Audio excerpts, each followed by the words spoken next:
guys, hope you're doing well. We're going to be continuing on to the next letter, letter 19, which talks about our ancestral sin. And again, this is from the Spiritual Life, the works of Saint Theophane the Recluse. And we're going through each letter. And I think there's like 80 letters in this book. And so I'm trying to, going forth, record these individually. And so let's continue with letter 19, Ancestral Sin. Although I wrote you to think over the problem of where the seed of inner confusion and disorderliness comes from, and I myself promised to discuss it, indeed it is already known, and you know where it comes from. There is no reason to think it over, but to recall what we believe about this. We believe that such seed was not introduced into our nature by the Creator during man's creation. Instead, it was introduced after the creation, by the power of the fall of our ancestors who, having transgressed the commandment, damaged and disordered our nature, which was transferred as damaged and disordered to their descendants, that is, to all mankind. Thus it has come down even to us and to you, and serves as a reason for the confusion and disorderliness within us, from which comes all disorder outside and in the personal life of each person, as well as in the family life and life in society. Why this disorderliness?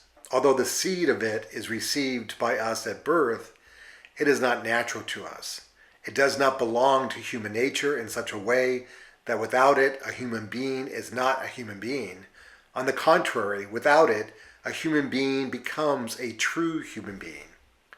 It is our disease, and only by eliminating it are we able to be healthy in a way in which we are supposed to be by nature, as it was given to us from the hand of the Creator. I recall your desire to come to the level of human dignity. Treat the aforementioned disease within yourself, and you will come to it. Recall that our inner confusion and disorderliness are innate, but that they are not natural. They are not an essential part of our nature. Instead, they are crowded among our natural parts, disordering each one in its own activity and in its mutual relationship with other parts. If this were natural, then their presence would not cause the suffering and torture which we experience from them. That which is natural is what constitutes joy in life, but that which is unnatural oppresses it and tortures it. On the other hand, if it were natural, then if someone were to be free and pure from it, then he would not be a human being. But we know a man who is completely pure from it, and who is all the same a human being. We also know that everyone who puts him on receives the power to purify himself even as he is pure. 1 John 3:3. And to become like him. Recall, I say that this disorderliness is innate within us, but that it is not natural. Recall and maintain a firm conviction about it. This conviction will support within you a strong desire for curing this disease. If it is not natural, then this means that there is a possibility for it to be cured. By having such hope, who would not be inspired and cure himself as a result? Our nature in pure form is good. The angels themselves look on it with love and wonder when it appears as such. Wouldn't we also like to see it as such, and inwardly too? Besides, in others and in ourselves. Truly, all our happiness and well-being consists in our deliverance from this disease. For when it no longer exists, what would prevent us from being in a blessed state and to feel ourselves as such? Contrary to this, if this disease is natural, then it cannot be cured. This would remain always, no matter how hard you work to rid yourself of it. If you accept this thought, you will lose heart and say to yourself, this is how it is. For this is that woeful despair, which once it has been introduced unto people, they have given themselves over to lasciviousness, to work all uncleanliness. Ephesians 4:19.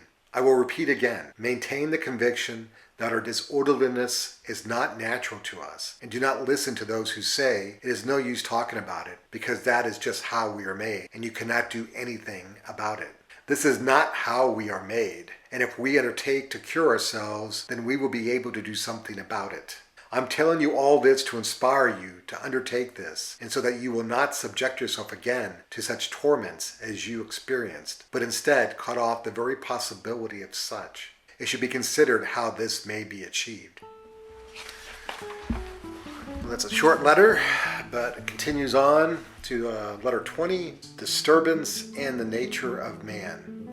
So again, if we start considering this letter in light of the issues, the moral issues, the gender issues we experience today in society, I think they give us a snapshot into someone who looked during a very progressive time, so to speak, back then in the 19th century, but also how everything old is new again in terms of how we're dealing with some of the moral issues we deal with today, in which we express ourselves, that it's just how we're made.